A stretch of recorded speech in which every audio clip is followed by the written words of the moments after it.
মায়ের জন্য লড়তে গিয়ে নিজেই ফেসে গেল। আর থাকবো না এই বাড়িতে, যেদিকে দু চোখ যায় সেই দিকেই চলে যাবো। কি কোনো মান সম্মান নেই নাকি? আমার কি কোনো থাকার জায়গা নেই? যেদিকে দু চোখ যায় চলে যাবো। ওমা, তুমি কোথায় যাচ্ছ নাইটি পরে? হ্যাঁ হ্যাঁ, আমি নাইটি পরেই চলে যাবো আজকে বাড়ি ছেড়ে। আরে কি হয়েছে সেটা বললে তো, এত কান্নাকাটি করছো কেন? বাবা জানি কি বলেছে আজকে আমাকে? আমি নাকি সারাদিন ঘরে বসে থাকি, আমি নাকি পায়ের উপর পা তুলে খাই, কোনো কাজ করি না, আমার কাজের নাকি কোনো দাম নেই। বাবা আবার ঝগড়া করছে। বাড়ির বউদের কোনো দাম হয় না, বুঝলি? ও কুটকুটি না, একটু ভাত দাও তো, খুব খিদে পেয়েছে। তুমি নিজে ভাত বেড়ে খেয়ে নাও, মা তোমার আর কোনো কাজ করে দেবে না। মানে কি বলছিস তুই এগুলো? বিনা কারণে মায়ের সাথে রোজ রোজ ঘরের মধ্যে ঝগড়া অশান্তি করো। মা, তোমার না বাবাকে বিয়ে করাটাই ভুল হয়েছে। তুমি কি কোনো ছেলে পাও?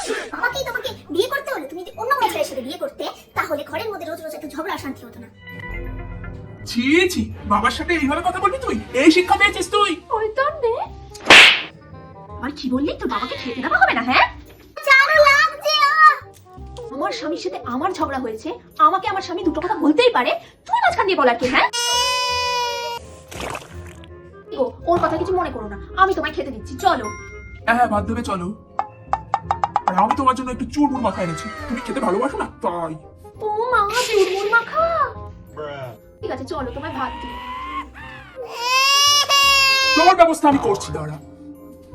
এই জন্য বলে মায়ের হয়ে কখনো বাবার সাথে ঝগড়া করতে নেই। দুজনে বেশ আবে দুধে মিশে গেল, আর মাঝখানে আমি হাঁটি হয়ে গড়াগড়ি গেলাম। ভালো লাগে না।